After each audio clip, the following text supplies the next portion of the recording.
안녕하세요. 그 가격 알고 싶답니다. 오늘은 호텔 사이트 이용 시에 몇 가지 체크해야 될 사항에 대해서 안내해 드리도록 하겠습니다. 먼저 포함 사항이 뭐가 있는지 확인하셔야 됩니다.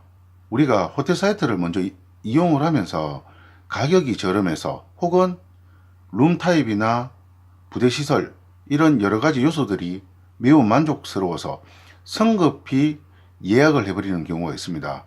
하지만 예약 후에 자세히 들여다보면 조식이 빠져 있다든지 와이파이는 유료로 이용을 해야 된다든지 아니면 심지어 예약을 하고 나서 취소 시에 환불이 전액되지 않는다든지 꽤 난감한 경우가 발생할 수 있습니다.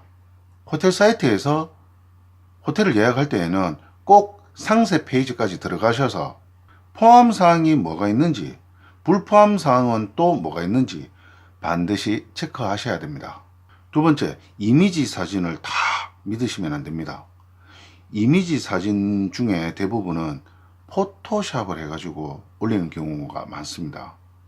자세히 보시면은 실제 모습과는 전혀 다른 그런 호텔 컨디션들을 보여주기 위해서 과한 포토샵으로 호텔을 홍보하는 경우가 많은데요. 이 부분 함정이니 반드시 주의하시고요. 세 번째, 한두 개의 호텔 사이트만 방문해 보지 마시고요. 여러 사이트를 통해서 비교해 보는 것도 괜찮은 방법입니다. 호텔 사이트마다 없는 호텔이 있고 있는 호텔이 있고 심지어 가격도 천차만별이니 꼭 비교해 보시고요.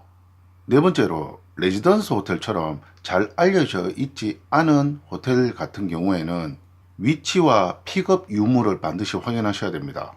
예쁘고 저렴하다고 해서 무턱대고 예약했다간 어딘지 찾아가기 힘든 경우가 발생할 수 있습니다.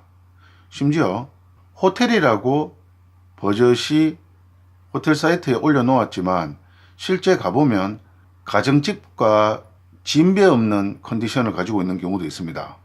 이왕이면 조금이라도 알려져 있는 호텔이 낫겠죠. 마지막으로 알려드릴 사항은 표면적인 요금에 속지 마십시오. 호텔 사이트에 있는 요금들은 아주 1차원적인 요금들이기 때문에 실제 예약 화면까지 넘어가 보면 세금을 비롯한 여러 생각지도 못했던 항목들이 추가되는 경우가 많습니다. 어떤 경우에는 배보다 배꼽이 더 큰 경우도 있죠.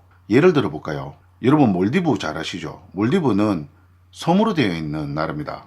공항에서 내려서 각 섬마다 위치가 다 다른데요. 어떤 곳은 스피드보트로, 어떤 곳은 수상 비행기로, 어떤 곳은 국내선 비행기를 이용해야 되는 경우도 있습니다. 근데 호텔 사이트에서는 그 이동 경비에 대해서는 세부 요금에 포함하지 않는 경우가 많습니다. 구체적인 정보 없이 몰디브를 가서 이동 경비에 폭탄 맞는 경우가 있으니까요. 꼭 호텔 사이트에서 호텔을 예약을 할 때는 상세 페이지까지 들어가서 최종 요금이 얼마인지를 확인하셔야 됩니다. 앞으로 호텔 사이트에서 호텔을 예약할 때 요 5가지 꼭 명심하시고요. 실수 없으시길 바라겠습니다.